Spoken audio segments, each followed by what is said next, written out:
जय हिंद दोस्तों, इस वक्त मेहरबान साबरी आप देख रहे हैं तिरछी नजर न्यूज। बड़े अफसोस खबर के साथ एक बार फिर जोड़ रहा हूं। कल ही तिरछी नजर के कैमरे ने कल रिकॉर्ड करा मुस्तफाबाद लुकमान नाम के लड़के का जो मर्डर हुआ। इलाका बदल गया, थाना बदल गया, लोकेशन बदल गई, मारने का तरीका सेम है। ये स्पोर्ट है। 1.5 साल पहले अलीशा नाम की लड़की की शादी होती है। हस्बैंड वाइफ में विवाद चलता है किसी बात को लेकर के। इतना विवाद हुआ कि अलीशा कहने पर मजबूर हो गए अपने हस्बैंड से कि मुझे तलाक चाहिए। तलाक जब बात आती है, रिश्ते का मतलब ये हो जाता है कि अब मुझे इसकी ज़िंदगी में नहीं रहना। तलाक का मामला आया और हस्बैंड ने आज की तारीख में स्पॉट पर मैं पहुंचा हूँ। बिरमपुरी 22.5 नंबर गली है और ये 3 अक्टूबर 10वां महीना 2025।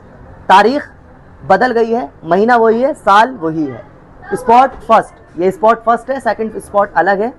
दूसरी गली में वो यूँ बता रहा हूँ क्योंकि ये अलीशा की चप्पल गवाही दे रही है। जब उसको उसके आदमी ने उसको मारा तो वो उसकी चप्पल छोड़ करके अपनी अगली गली में पहुंची।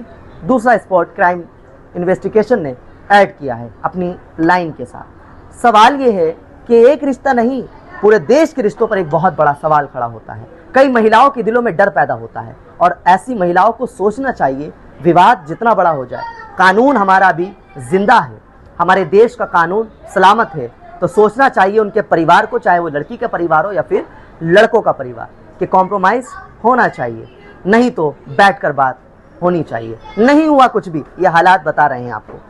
लड़की अभी सीरियस हालत में है। दिल्ली के जीटीबी हॉस्पिटल में जब मैंने बात करी उसके भाई से, अलीशा के, तो उसके भाई ने बताया कि सीरियस हालत है, डॉक्टर ने ब्लड चढ़ाने की बात की है। दुआ कीजिए कि वो बेहतर हो। आगे की कार्रवाई और इन्वेस्टिगेशन पुलिस कर रही है।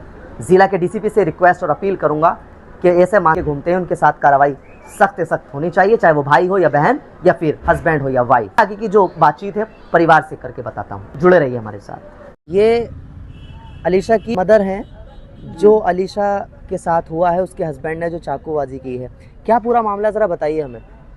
जी सर, ये आई तब मेरी लड़की घर पे आई थी मेरे, तो डिवोर्स का पेपर देने आया था। मेरी लड़की ने कहा कि मैं डिवोर्स दूंगी, ये कह रहा मैं डिवोर्स नहीं लूँगा। तो है ना, वहाँ मेरे घर पे से बाहर ले गया और बाहर कह रहा तुझे मारूंगा। बाहर ले आके इनने चाकू मारे।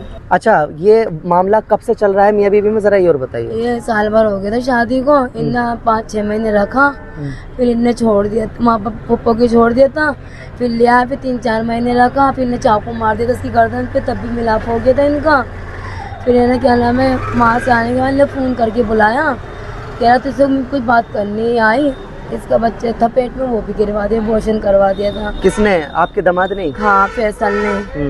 तो ने ना बाहर बुलाया बहाने से और वहाँ पर बाहर कर दिया। कभी आपने इस तरह की जब हरकत हुई आपकी बेटी के साथ, तो क्या कभी आपने कंप्लेंट वगैरह नहीं करी पुलिस को? नहीं, मेरे पास नहीं रहती सर, ये मेरी नंद के पास रहती है। मेरे पास तो बहुत छोटी वाली रहती है। डॉक्टर का क्या कहना है अलीशा की हालत को देखते हुए? डॉक्टर कुछ उम्मीद नहीं है, बच रहेंगी, फिर हम बचाना लगाओ।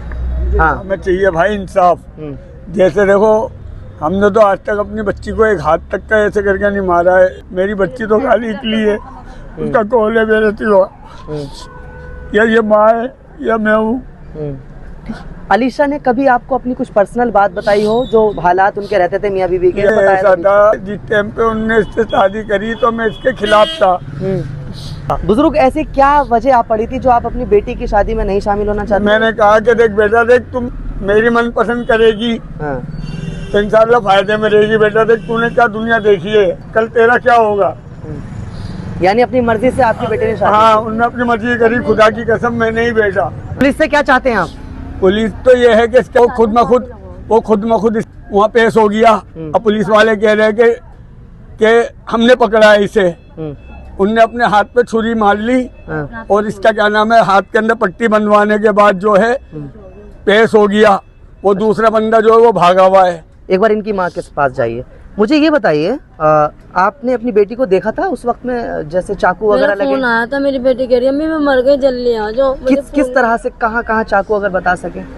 दोनों बगलों में मारा, गर्दन पे, पीछे पीठों पे, टांग पे, दोनों हाथों में। आपके हिसाब से कितनी जगह वो जगह लगे? 18 चाकू मारा, 10-12 जगह मारा है। 18 वार किए गए हैं। अभी सिचुएशन कैसी है? अभी कुछ भी नहीं है। डॉक्टर ने जवाब दे दिया उसको। लेटर रूम में डाले। आप पुलिस से क्या कहना चाहेंगे? जी मैं तो इंसाफ चाहता हूँ, मैं तो सजा मौत चाहता हूँ ऐसे को। और पुलिस भी ना उसी की बोली बोल रही थी, हमने तो ये देखा। क्यों लगता है ऐसा आपको? ऐसा यूँ लगता है जिस टाइम पे मेरी बेटी के साथ में ऐसा हुआ, जब उसको वो थाने में पेश हो गया, तो जब मैं पुलिस वालों से बात कर रहा था तो पुलिस वाले मेरी बेटी के बारे में बात नहीं कर रहे थे, वो तो खाली उसकी हाथ दिखा रहे थे मुझे कि देखो इसका अभी तो अंगूठा लटक गया इसके साथ। जब मैंने कहा ऑन द स्पॉट के ऊपर उसको मर्डर करेगा, मारेगा उसका वो, तो हाथ में जाहिर सी बात है चाकू उसके लगेगा ही। जिला के डीसीपी साहब से आप क्या अपील करेंगे? भाई मैं तो यही अपील करना चाहूँगा, ऐसे इंसान को तो सजा मौत दे देनी चाहिए बस, और इससे सिवा कुछ नहीं चाहूँगा मैं। क्या बोल रही हैं? मेरी बच्ची जिंदगी मौत में पड़ी हुई है। चलिए ठीक है, बहुत शुक्रिया। थाना उस्मानपुर के ये बिरानपुरी गली नंबर 22 में हम खड़े मौजूद हैं। 22:30 में यहाँ पर क्राइम टीम और दिल्ली पुलिस मौके पर अपने काम को अंजाम दे रही है और क्राइम सीन को कवर कर रही है। जो स्पॉट है उसको क्राइम सीन आन के अपना काम मौजूद बखूबी अंजाम दे रही है, क्योंकि ये वही गली है जिसमें एक पति ने अपनी पत्नी पर अल्फिशा पर लगभग तबाड़ तोड़ चाकू से हमले किए हैं। बताया ये गया, मोहल्ले वालों का कहना है कि ये गली से निकलते वक्त जब इस गली से निकल रहे थे वो, तो तब पति ने पीछे की तरफ से भाग के आए और पति ने पत्नी पर एक के बाद एक लगातार चाकू से हमला किया, और जिससे गंभीर रूप से पत्नी घायल हो गई और उसको इलाज दिल्ली के हॉस्पिटल में चल रहा है। हादसे के बाद में गली के अंदर एक अजीब मंजर हो गया। इलाके के लोगों में दहशत पैदा हो गई कि ये हादसा कहाँ से हुआ, कैसे हुआ, कौन लोग थे, कहाँ से आ रहे थे पीछे से, और यहाँ पर आके ये हादसा हो गया। ये गली नंबर 22 का मामला ब्रह्मपुरी का थाना उस्मानपुर के अंतर्गत लगता है। यहाँ पर एक पति ने अपनी पत्नी को एक के बाद एक लगातार चाकू से हमला कर उसको घायल कर दिया, और जिसका इलाज दिल्ली के जीटीबी हॉस्पिटल में अब चल रहा है। अभी